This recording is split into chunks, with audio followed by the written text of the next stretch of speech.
Hello viewers, welcome to channel. இன்றைக்கி நம்ம வீடியோவில் பார்க்க போகிறது என்ன அப்படின்னா 10 யூசஸ் ஆஃப் ஃபோட்டோஷாப். எதுக்காக அந்த ஃபோட்டோஷாப் படிக்கிறோம், அதனால் என்ன நமக்கு யூஸ் அப்படிங்கிறத நம்ம தெரிஞ்சுக்கணும். அதுக்காக தான் இந்த வீடியோ. ஸோ வாங்க வீடியோக்குள்ளே போவோம். ஃபோட்டோஷாப்போட அறிமுகம் அப்படின்னு நம்ம பார்த்தோம்னா 1987ஆம் ஆண்டு அமெரிக்காவை சேர்ந்து 2 சகோதரர்களால் உருவாக்கப்பட்டது தான் இந்த சாஃப்ட்வேர். தோமஸ் அண்ட் ஜான் நால் அப்படிங்கிற 2 பேர் தான் அந்த சகோதரர்கள். 1988ஆம் ஆண்டு Adobe சிஸ்டம்ஸ் அப்படிங்கிற நிறுவனத்தோடு இவங்க கூட்டு சேர்ந்து இந்த சாஃப்ட்வேரை லான்ச் பண்ணியிருக்காங்க. ஃபோட்டோஷாப்போட ஃபர்ஸ்ட் வெர்ஷன் அப்படிங்கிறது வந்து 0.63 அப்படிங்கிற பேரில் ரிலீஸ் பண்ணியிருக்காங்க. அதாவது Adobe Photoshop 0.63 அப்படிங்கிறது தான் ஃபோட்டோஷாப்போட ஃபர்ஸ்ட் வெர்ஷன்.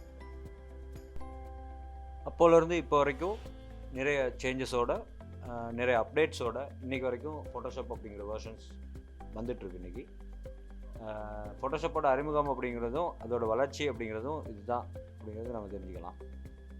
பொதுவாக நம்ம கிராஃபிக்ஸ் அப்படின்னு பார்த்தோம்னா கிராஃபிக்ஸை வந்து நம்ம 2 வகையாக பிரிச்சுக்கலாம். ஒன்று வெக்டர் கிராஃபிக்ஸ், இன்னொன்று raster graphics. So vector graphics என்ன, ராஸ்டர் கிராஃபிக்ஸ் என்னன்னு பார்த்தோம்னா, வெக்டர் கிராஃபிக்ஸ் அப்படிங்கிறது வந்து கார்ட்டீசியன் தளம் அப்படிங்கிற ஒரு தளத்தை அடிப்படையாக கொண்டு உருவாக்கப்படுற ஒரு கிராஃபிக்ஸ் அப்படின்னு நம்ம சொல்லலாம். அது வந்து அந்த கார்ட்டீசியன் தளம் அப்படிங்கிற அந்த தளத்தில் நம்ம வைக்கக்கூடிய புள்ளிகளை ஒன்றோட ஒன்று இணைச்சி அதன் மூலமாக பெறப்படுற உருவங்கள், அதுதான் வெக்டர் கிராஃபிக்ஸால் உருவாக்கப்படுற உருவங்கள் அப்படின்னு நம்ம சொல்லிக்கிறோம். வெக்டர் கிராஃபிக்ஸோட பேஸ் என்ன அப்படின்னு நம்ம பார்த்தோம்னா புள்ளிகளும் கோடுகளும், அதாவது பாயிண்ட்ஸ் அண்ட் லைன்ஸ் அப்படின்னு சொல்கிறாங்க. இன்றைக்கி இண்டஸ்ட்ரியில் பிரதானமாக வெக்டர் கிராஃபிக்ஸில் ஒர்க் பண்ணணும் அப்படின்னா Adobe Illustrator அண்ட் CorelDRAW அப்படிங்கிற சாஃப்ட்வேர் மெஜாரிட்டியாக யூஸ் பண்ணப்படுது. ஓகே, அடுத்து நம்ம பார்த்தோம்னா ராஸ்டர் கிராஃபிக்ஸ். ராஸ்டர் கிராஃபிக்ஸ் அப்படிங்கிறது வந்து டொட் மேட்ரிக்ஸ் டேட்டா ஸ்ட்ரக்சர் அப்படின்னு சொல்லுவாங்க. அதாவது டொட் மேட்ரிக்ஸ் அப்படிங்கிறது வந்து சிறிய அளவிலான சதுர வடிவங்களின் கூட்டு அப்படின்னு சொல்லலாம். நம்ம வெக்டர் கிராஃபிக்ஸ் அப்படிங்கிறதுல வந்து எப்படி கோடுகளும் புள்ளிகளும் பேஸாக இருக்கோ, அதே மாதிரி ராஸ்டர் கிராஃபிக்ஸ் அப்படிங்கும்போது அந்த சிறிய அளவிலான சதுரங்கள் தான் பேஸாக இருக்குது. நம்ம ப்ராக்டிக்கலாக பார்ப்போம் அப்படின்னு பார்த்தோம்னா Adobe Illustratorல நம்ம டெக்ஸ்ட் ஒன்று ஆட் பண்ணிவிட்டு அதை நம்ம ஜூம் பண்ணிட்டு போகிறப்போ நம்ம மேக்ஸிமம் எந்த அளவு நம்ம ஜூம் பண்ணாலும் அதோட பேஸ் என்ன அப்படிங்கிறது பாயிண்ட் அண்ட் லைன்ஸ், அதாவது அந்த லைன்ஸ் வரைக்குமே அக்யூரேட்டாக நமக்கு ஜூம் ஆகும். ஆனால் அதே ராஸ்டர் கிராஃபிக்ஸ் அப்படிங்கப்போ நம்ம ஒரு ஃபோட்டோஷாப்பில் ஒரு டெக்ஸ்ட்டை போட்டு நம்ம ஜூம் பண்ணி பார்க்குறப்போ அந்த ஜூமிங் வந்து ஒரு அளவு தாண்டும் போது அது வந்து சின்ன சின்ன ஸ்கேர் பிக்சல்ஸ் தான் நமக்கு தெரியும்.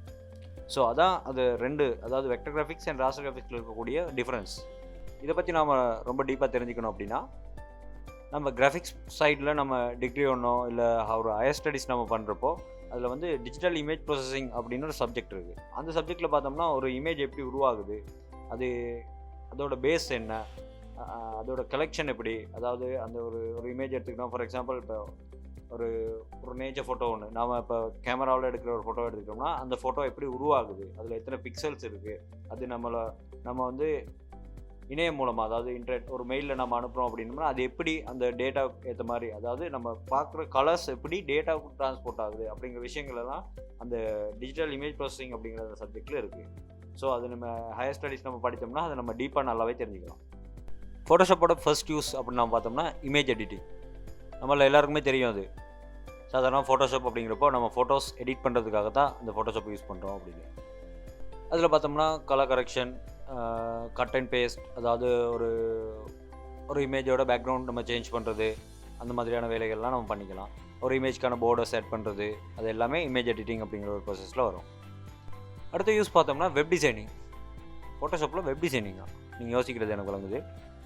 வெப் டிசைனிங் அப்படிங்கிறப்போ நம்ம வெப்சைட்ஸில் போய் பார்க்கும்போது நம்மளோட வெப்சைட்ஸ் இன்றைக்கி வந்து பல்வேறுபட்ட வெப்சைட்ஸ் பரிணாம வளர்ச்சி அப்படின்னு நம்ம எடுத்துக்கிட்டோம்னா வெப்சைட்ஸ் வந்து ஏகப்பட்ட வளர்ச்சி இன்றைக்கி வந்துருச்சு.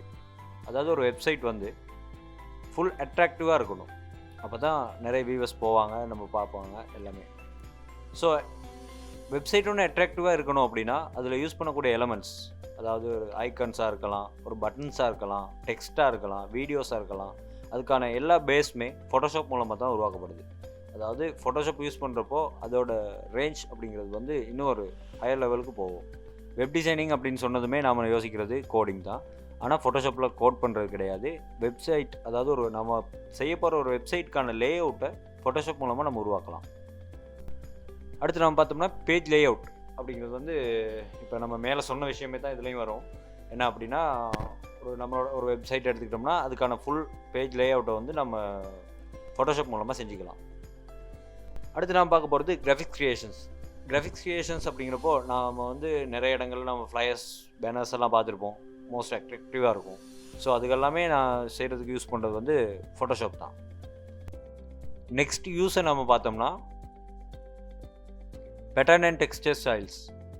மோஸ்ட்லி நம்ம டெக்ஸ்டர்ஸ் அப்படின்னு பார்க்குறப்போ இப்போ நம்ம யூஸ் பண்ணுற டே டு டே லைஃப்பில் நம்ம யூஸ் பண்ணக்கூடிய flow tiles and wall tiles, அந்த மாதிரியான டிசைன்ஸ், அதுக்கான டெக்ஸ்டர்ஸ், அந்த ஸ்டைல்ஸ் உருவாக்குறது வந்து நம்ம ஃபோட்டோஷாப் மூலமாக ஈஸியாக உருவாக்கிக்கலாம்.